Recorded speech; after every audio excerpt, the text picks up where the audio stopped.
On October 31st, 1517, Martin Luther embarked on a reformation which would have ripple effects on the church for centuries to come.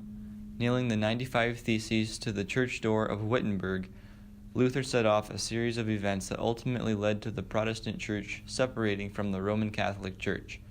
Professor of Theology at Dort College, Dr. Justin Bailey inquires. He was one of many movements within the late medieval church that were trying to reform the practice of the medieval church, which had become very fixated on power. There was corruption.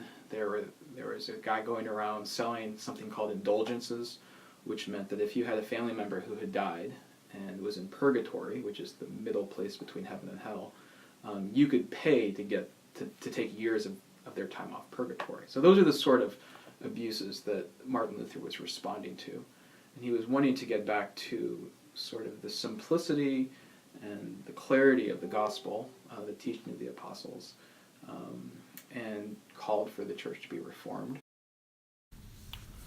The Roman Catholic Church had become corrupt in an endless striving of power, requiring more and more money to pay off ludicrous extravagancies such as St. Peter's Basilica. Pope Leo X started issuing indulgences. These indulgences were small parchments of paper that were sold to the common people in return for salvation for deceased relatives. Because of this, Luther did not give up in his pursuit to turn the Catholic Church from its directed course. Throughout the Reformation, new ideologies and theological ideas sprouted and largely defined the Protestant faith to this day.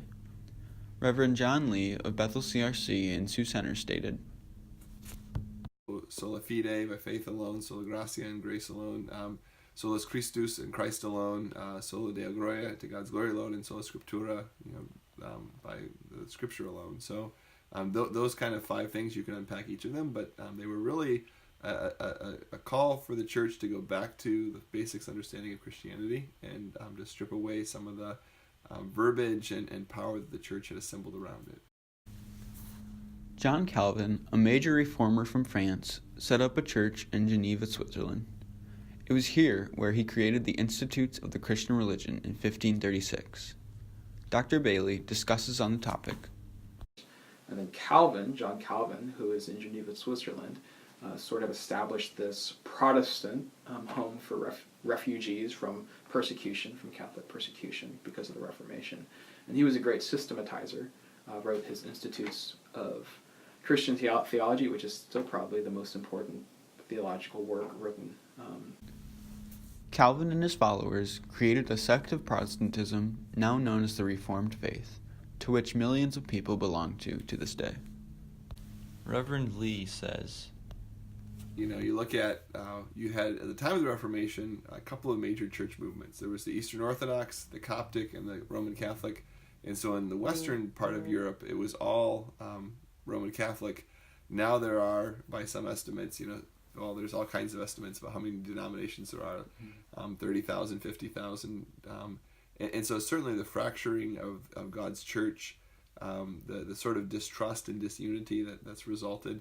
I mentioned politically the 30 Years' War, and really World War I, a whole bunch of European wars fought between Christian nations would have not been as likely under another way. So I would say the disunity of the church and the political religious persecution that we saw afterwards were certainly bad consequences. Although the Reformation was ultimately a beneficial and necessary occurrence, not all of the effects were positive. The map of Europe drastically changed due to the alliances forming over religious differences. Each nation was forced to choose a side in the theological war occurring between both sides. Multitudes of denominations began to form over the years, creating disunity over non-vital differences in beliefs.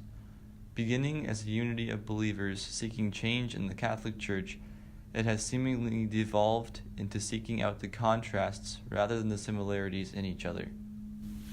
In closing, Pastor Lee states, Even the Catholic Church, if you look at Vatican II, has recognized that much of what the Reformation was trying to do needed to happen.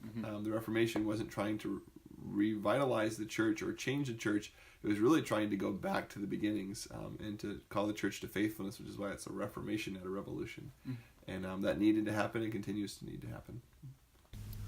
Although difficult, complex, and sometimes straight out ugly, the Reformation was a necessary step for the Church in order to return to the roots of Christianity.